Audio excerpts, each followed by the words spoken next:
श्री कृष्णाय नमः। श्री गोपीजन वल्लभाय नमः। श्रीमदाचार्य चरण कमलेभ्य नमः। श्री गुसाई जी परम दयाल वे नमः।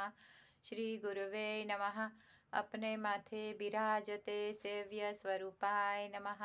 सर्व वैष्णव ने जय श्री कृष्ण। 26માં બેઠકજી નૈમિષારણ્ય બેઠકજી લખનૌના પાસે આ નૈમિષારણ્ય નામનું એક સ્ટેશન છે અને સ્ટેશનથી લગભગ 1.5 માઇલ દૂર ત્યાં આશ્રમ આવ્યું છે, સુતજીનું આશ્રમ. અને ત્યાં બાજુમાં ગોમતી નદી વહે છે. આ ગોમતી નદીના કિનારે જ આ બેઠકજી આવેલા છે. મહાપ્રભુજી આ સ્થાન પર 7 દિવસ સુધી ભાગવતનું પારાયણ કર્યું હતું અને પછી ત્યાં એક દિવસ જપ પાઠ કરતા હતા અને ત્યાં 88,000 શૌનક આદિ ઋષિઓ બધા ત્યાં પધાર્યા અને મહાપ્રભુજીએ એમને ભાગવતના એક શ્લોકનું વ્યાખ્યાન સંભળાવ્યું, એટલે કે વિવેચન કર્યું, એનું એક્સપ્લેનેશન લોકોને સમજાવ્યું અને એમાં 3 પ્રહર વીતી ગઈ અને ત્યાં બધા જે સેવકો હતા એ બધા ચિંતિત થઈ ગયા કે મહાપ્રભુજી અહીં ક્યાંક દેખાતા નથી, એટલે બધા થોડા મૂર્છિત થઈ ગયા. પછી જ્યારે મહાપ્રભુજી માનસીમાંથી ત્યાં પાછા પધાર્યા અને જોયું કે બધા સેવકો તો મૂર્છિત થયા છે, તો એમના હાથમાં જે કમંડળું હતું એમાંનું જળ બધા પર છાંટ્યું. ત્યારે બધા સાવધાન થયા અને ભાનમાં આવ્યા અને મહાપ્રભુજીએ કહ્યું કે હું ઋષિઓના બધા સાથે યજ્ઞમાં પધાર્યો હતો અને ત્યાં યજ્ઞનું બધું વિવરણ, બધો પ્રસંગ બધા સેવકોને કહી સંભળાવ્યો. ત્યારે બધા સેવકો એકદમ ભાવ વિભોર થઈ ગયા. એટલું સુંદર ચરિત્ર આ નૈમિષારણ્ય બેઠકજીનું છે. આના પછીના બેઠકજી 27માં બેઠકજી કાશીમાં શેઠ પુરુષોત્તમ દાસ એમના ઘરમાં બેઠકજી છે. મહાપ્રભુજીએ 3 વાર પરિક્રમા કરી અને 3 વાર જ્યારે પણ કાશી પધારતા ત્યાં પુરુષોત્તમ શેઠના ઘરે બિરાજતા હતા. પ્રથમ પરિક્રમા જ્યારે કરી ત્યારે ગંગા ઘાટ પર એ સંધ્યાવંદન કરી રહ્યા હતા અને ત્યારે પુરુષોત્તમ દાસ ત્યાં સ્નાન માટે આવ્યા હતા. પુરુષોત્તમ દાસે મહાપ્રભુજીના દર્શન કર્યા અને એકદમ સાક્ષાત અલૌકિક પૂર્ણ પુરુષોત્તમના દર્શન એમને થયા.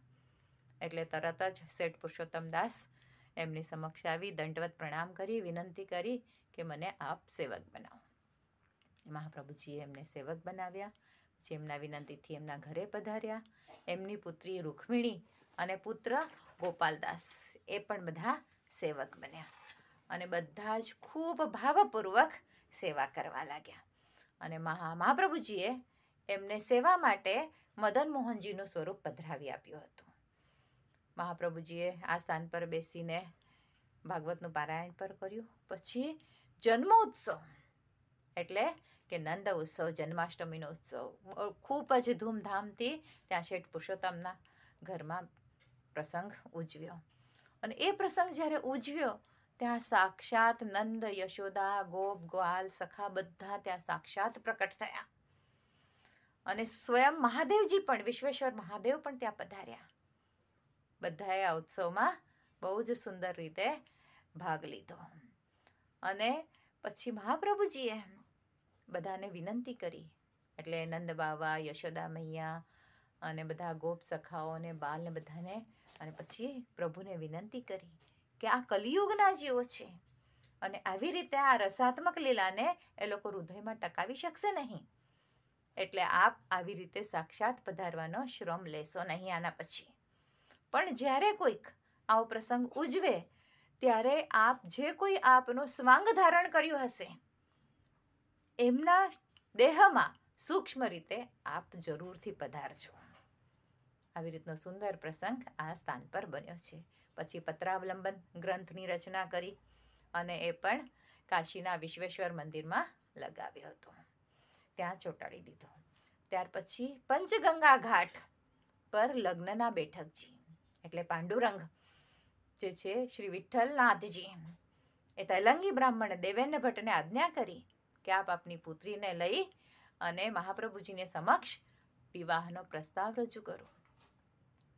એટલે દેવેન્દ્ર ભટ્ટ ત્યાં પોતાની કન્યા લઈને આવ્યા અને સ્વયં વિઠ્ઠલનાથજીએ મહાપ્રભુજીને આજ્ઞા કરી કે હવે આપ વિવાહ કરો અને ગૃહસ્થાશ્રમ સ્વીકારો.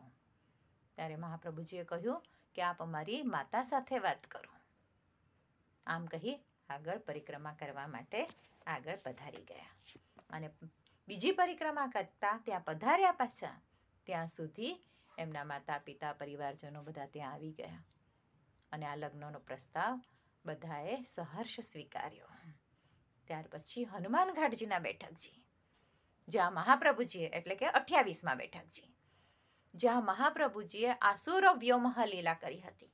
અત્યાર સુધી મહાપ્રભુજીને પાછા ગોલોકધામ પધારવા માટેની આજ્ઞા થઈ ચૂકી હતી, પણ એમનું કાર્ય અધૂરું હતું એટલે મહાપ્રભુજીએ એ આજ્ઞા તરફ ધ્યાન નહીં આપ્યું. પણ હવે અડેલમાં જ્યારે પધાર્યા ત્યારે ત્રીજી વાર આજ્ઞા થઈ. એટલે પત્ની અને માતાને આ બધી વાત કહી સંભળાવી, પણ પત્નીએ અનુમતિ આપી નહીં, મૌન રહ્યા. અને જ્યાં સુધી પત્નીની સંમતિ ન હોય ત્યાં સુધી સંન્યાસ ગ્રહણ ન કરી શકાય. એટલે પર્ણકુટીમાં પોતે જ અગ્નિ પ્રકટ કર્યા અને તરત જ અક્કાજી કહ્યા કે જલ્દી બહાર આવો, જલ્દી બહાર આવો. અને એને વિનંતી માની, આજ્ઞા માની અને ત્યાંથી નીકળી ગયા. તે સીધા અડેલથી કાશી અહીં હનુમાન ઘાટ પર આવ્યા. અને આસુરો વ્યોમહ લીલાની આપણે બધી ચર્ચા તો પહેલાં કરી જ છે, એટલે બહુ વધારે લંબાણમાં આપણે નથી કરવું. આ રીતે આસુરો વ્યોમહ લીલા કર્યા પછી પણ એ સાક્ષાત આપણી સાથે હંમેશા બિરાજે જ છે. આવી રીતે આપણે આજે 28માં બેઠકજી પૂરું કર્યું, પછી 29માં બેઠકજી અને પછી લઈશું. આજ માટે આટલું જ. આજના મારા વચનોને પ્રભુ ચરણોમાં સમર્પિત કરું છું. કૃષ્ણાર્પણમસ્તુ. જે કાંઈ ભૂલચૂક થઈ હોય તે માટે ક્ષમા ચાહું છું.